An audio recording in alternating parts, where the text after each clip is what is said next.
I'm going to move straight on to Glenn Cohen, and then we'll finish with Jean McHale and have a conversation.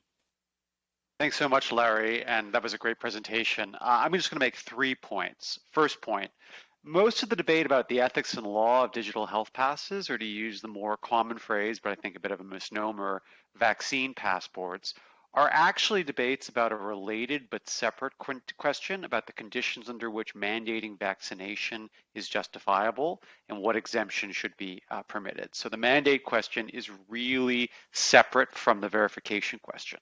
To be clear, the mandate question is an important debate and one worth having. Indeed, we'll probably end up having it here to some extent, but it's a separate question. You can have a mandate without a digital verification system, asking people to show a copy of their white card or a photo of it. You can also have a verification system without a mandate. For example, you might let all workers come to work or all foreign visitors come to the US, but when someone gets sick, you might want to know if the people around them are vaccinated or not to determine what public health measures to adopt. A state may want to use this to track trends in illness without having a mandate. And as I like to put it, the federal government could build the highway, but let others set the rules of the road in keeping with what makes sense for that context. That's the first point. Second point, there are many hard questions in law and in public health law, but whether it is lawful to build a digital health pass system is not one of them. Again, putting the mandates to the side, more on that in a moment, but as a constitutional matter, it seems fairly clear to me that Congress could, under its interstate commerce clause or other powers, build the infrastructure for within the US or also for people crossing the border based on its immigration powers. What is more, in analogy to something like healthcare.gov, I'm pretty sure the executive branch could do it even without congressional authorization, as part of its powers attendant to other kinds of authority like that which empowers CDC to track disease or HHS to administer immigration. What we're talking about is building a digital system. We already require proof of virus vaccination for immigration purposes, as I know as someone who immigrated to this country and had to undergo not just proof of vaccination, but much more searching medical analysis than that. This is no different. But what about privacy? So I now think I've done like maybe 40 interviews on this because people in high places keep getting it wrong. There is nothing in the Health Insurance Portability and Accountability Act, known as HIPAA, that prohibits building a system that stores this information.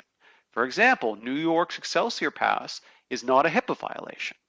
Self-consciously shifting to the mandate side for a moment, in the great run of cases, there will also not be a problem with an employer or a bar asking for proof of vaccination because they are not a covered entity under HIPAA, like, say, your health plan. So if it's not HIPAA, what laws are relevant here? Now, some states have privacy laws that are more protective than HIPAA, like the CCPA in California, but I've not seen any analysis suggesting that vaccine verification programs violate it.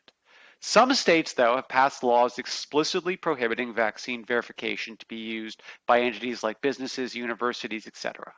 In those states, unless there is a contrary federal law that governs, in legalese we would ask if the state laws are preempted. Unless there is a contrary federal law, the state law will govern. While federal law does not prohibit vaccine verification systems, currently they also don't mandate it or really even create or empower it. And until they do, until the federal government takes that step, I don't think there's a strong argument for preemption. So in those states, state law governs, as the last speaker mentioned, we're going to have a checkerboard system. Now, at ports of entries for immigration, which are federal instrumentalities, it's easier. If the FAA says you must show X to travel, or HHS says to enter our borders, you must do this, Homeland Security, I should say, to enter our borders says you must do this, then there is conflict and there is preemption. But outside those spaces right now, state law governs, and we're going to have a checkerboard. I'll also mention that when it comes to mandates, there are other federal laws that are relevant.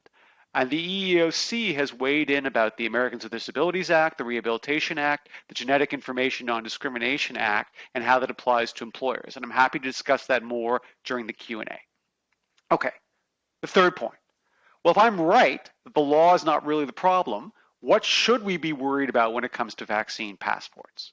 First, I think a lot of this is overhang from debates on mandates. Happy to share more about my thoughts about why they are legal and ethical in the Q&A.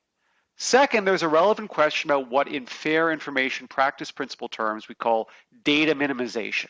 The idea that you collect only that which you need. Does that mean just the fact of vaccination is the only information we should collect?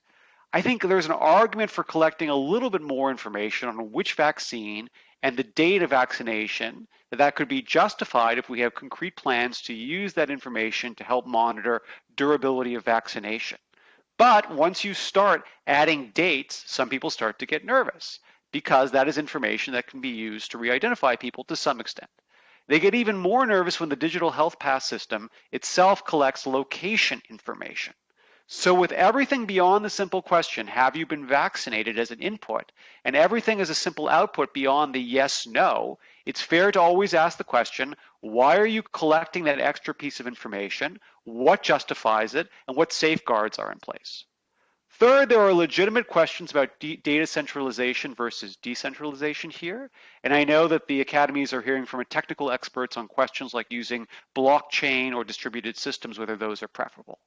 Fourth, and I think this is a lesson from more authoritarian countries that should worry us, is the question of function creep, that the information in these passes will be used for other purposes, especially by law enforcement, as we saw with exposure notification systems in places like Singapore.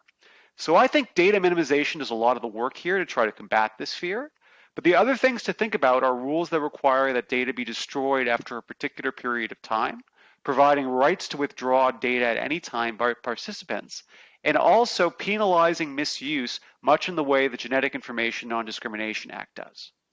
Finally, there's a question about who is excluded by such a system, given well-known gaps in vaccine access across the world. This is an urgent problem that I understand will be a focal point of the next section, the ethics section, so I'm not going to speak very much about it.